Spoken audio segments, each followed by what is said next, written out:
السلام علیکم ورحمۃ اللہ وبرکاتہ۔ الصلاۃ والسلام علیک یا رسول اللہ صلی اللہ تعالیٰ علیہ وسلم۔ ایک مچھیرا تھا، مچھلی کا شکار کرنے کے لیے جب وہ دریا پر پہنچا تو اس نے اتفاق کہ آج کے روز اسے بہت ساری فربا تازی مچھلیاں اس کے ہاتھوں شکار ہو گئی۔ اس نے سوچا کہ یہ مچھلیاں تو بڑی عمدہ ہیں، کیوں نہ میں اسے بادشاہ کے دربار میں توفتاً بادشاہ کو پیش کروں، ہو سکتا ہے کہ اس کے عوض میں بادشاہ مجھے ڈھیر سارے انعام و اکرام سے نوازے گا۔ اب وہ بادشاہ کے دربار میں ڈھیر ساری تازہ فربا مچھلیاں لے کر حاضر ہوا۔ بادشاہ نے مچھلیوں کو دیکھا اور بہت خوش ہوا کہ ہاں مجھے ایسی ہی مچھلیاں چاہیے تھی، تم نے میری من پسند مچھلیاں حاضر کر دی ہے، لو اس کے بدلے میں ہم تمہیں 4000 درہم انعام میں دیتے ہیں۔ اب بادشاہ کے بغل میں بادشاہ کے بازو میں ملکہ بیٹھی ہوئی تھی۔ جیسے ہی 4000 درہم نکال کر بادشاہ سلامت نے اس مچھیرے کو انعام میں دیا تو ملکہ نے بادشاہ کے کان میں کہا کہ تم بڑے فضول خرچ ہو، تم بڑی فضول خرچی کرتے ہو، کیا ضرورت تھی اتنی سی مچھلیوں کے عوض میں 4000 درہم انعام میں دینے کی؟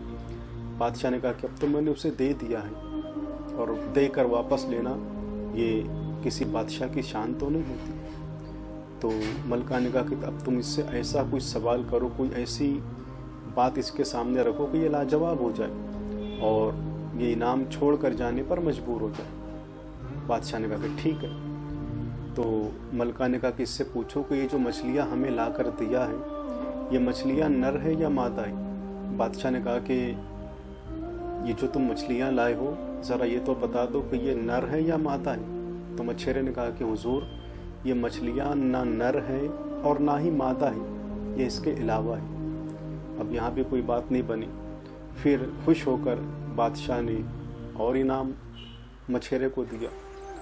اب جیسے ہی مچھیرے نے انعام اپنے ہاتھ میں لیا، 4000 درہم پھر سے اسے ملے، تو لیتے سمے اس کے ہاتھ سے ایک درہم نیچے گر گیا۔ جیسے ہی درہم نیچے گرا جھٹ سے وہ نیچے جھک کر سکے کو اٹھا لیا۔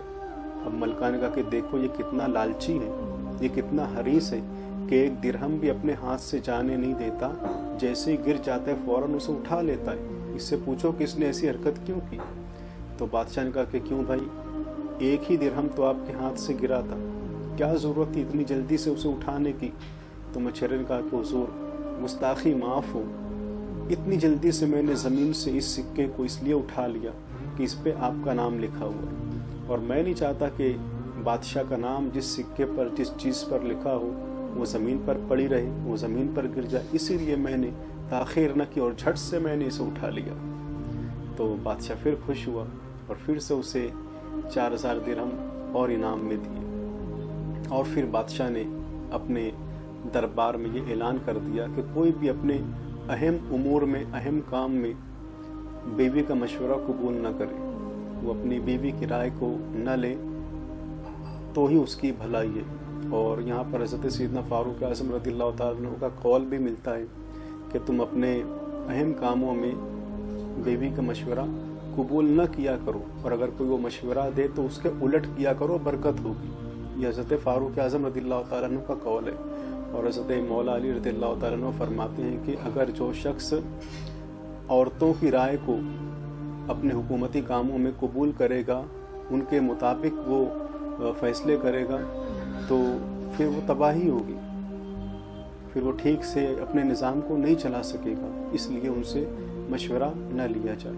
السلام علیکم ورحمۃ اللہ وبرکاتہ۔ ہمارے چینل کو سبسکرائب کریں اور بیل آئیکن پر کلک کریں تاکہ آپ کو ہر آنے والے ویڈیوز کے نوٹیفیکیشن ملتے رہیں۔